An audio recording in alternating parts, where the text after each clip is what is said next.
Good morning, everybody, and how are you today? Tuesday, the 7th day of January 2025.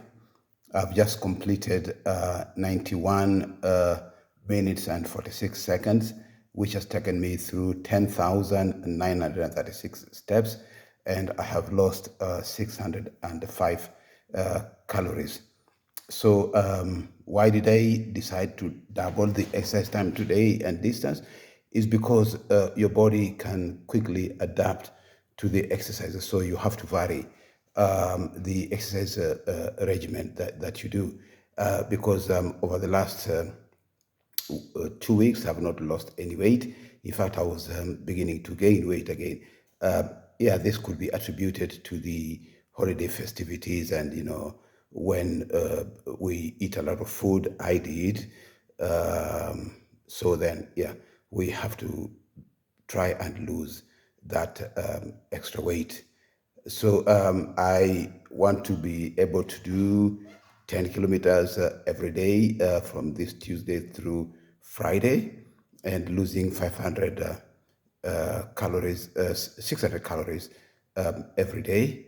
That would give me a good buffer, but I'm not going to replace that with food. So you have to be careful that the calories you lose, you don't just go out and take one big drink of Coca-Cola or big ugali or chapati, then you would have not done anything. Yes, you'd be fit, you'd be maintaining your weight, but you'll not be losing it. So depending on what you want to do, you do what works for you.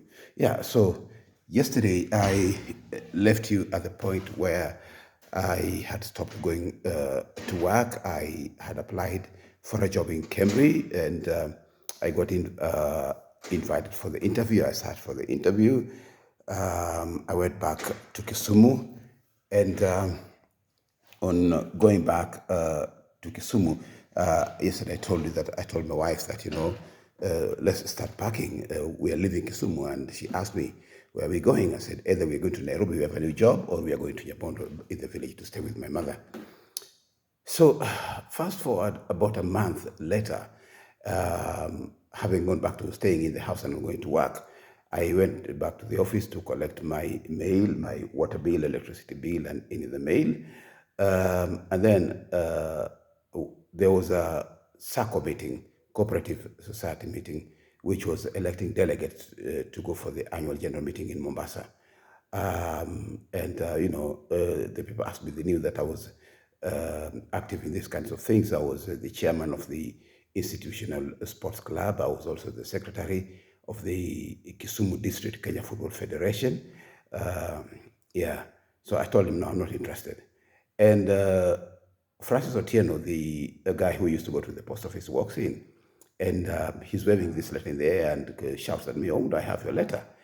I look at the letter. It's a long white buff envelope with the Kenya Medical Research Institute insignia on the top.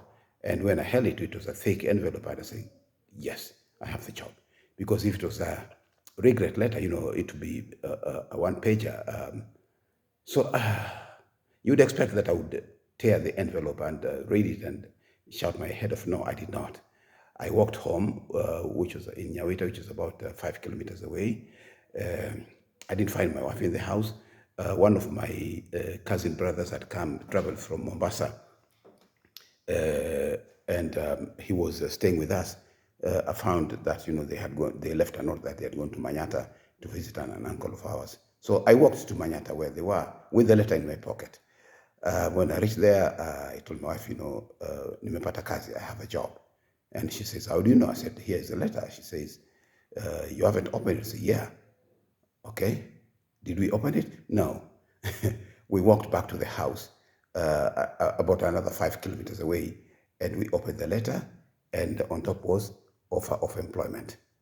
And, I don't know whether we prayed. I don't know whether we shouted. I don't know whether we laughed or whatever. But it was a joyous occasion. That was April of 1990.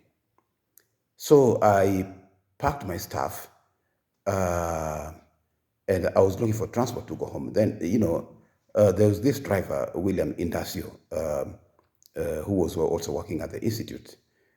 He came to my house. They had heard that I was leaving. I had asked for an institution vehicle again, and I was denied again. So I didn't have any means to transport my staff home. Late in the evening, about 7 o'clock, 8 o'clock, Indasio drives to where we were living. And he says, park your stuff in the vehicle. It was a Peugeot 504 truck pickup. I say, park to go where? He says, I'm taking it to Nyamondo. I say, Indasio, you're going to be disciplined. And he told me, nani atakuwa disciplined, ni wewe ama ni mimi? Yeah, that's how good people can be. So we pack our stuff on the pickup truck, and he drives us to Nyabondo. We leave the things in my mother's house. It took a total of 2 trips to take the things home. And Indasio did that for me. In this world, the moral is that there are people who are really bad and will do you bad. But conversely, there are people who are very good. And you will not see angels with wings fluttering up in the skies, but angels in the form of human beings. You will also see demons in the form of human beings. So Indasio and many other people were angels, and I've seen the goodness of God through these people. So anyway, we packed our bag, 1 suitcase, our 12-inch cubic star TV, and our 2-year-old son. We got on the train and traveled to Nairobi. We arrived in Nairobi the next day in the morning, and we went to my auntie's place at Adams Arcade. And in the evening, we got on the train again and went to Mombasa, arriving the following day. Then we went to my brother's house, where we were intending to spend at least a month, because I was supposed to report 1st of June, having given notice to my then employer. When I reached Mombasa, after a few days, one of my friends, Lucas, he heard that, I had resigned and I was requesting for transfer of services. And he told me, my friend, don't wait for June to go and report, because you don't know what is going to happen between now and June. People who don't like you might interfere with this job, and the job offer might be withdrawn, and you have already resigned from Kemfrey. So I left my wife and son in my brother's house, Noah, and got on the train and came back to Nairobi and reported to work 2 months early. 2 months early. Kemfrey were gracious enough. They accepted me into employment, and I started working mid-April of 1990. I did the normal onboarding. I was given the file on Code of Regulations. I took my medical exams at the Kemfrey Clinic, which I passed. Then I was posted to the Center for Microbiology Research at the Kenyatta National Hospital campus grounds. So that's where I was.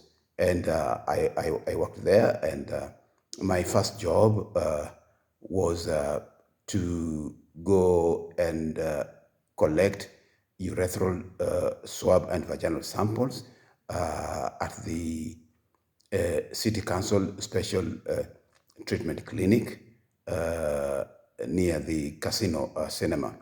The chief technologist at the time, senior technologist, Ngugi Mudhodo, taught me all those, how to collect those swabs. It wasn't nice, you see these beautiful women walking into the clinic, and the clinician tells them, Mama Twanguo. And when the panty starts coming down and you feel the smell of rotten meat, and they sleep on the stirrup, on the bed with the stirrups, and they spread their legs, it was a horrible sight. Things like chancroid, things like gonorrhea, it was terrible for both the men and the women. So we would take the swabs, come back with them to CMR, that is Center for Microbiology, culture them, and isolate and identify the causative agents of STDs in these people in Nairobi. So I'll leave you there for today, and see you tomorrow.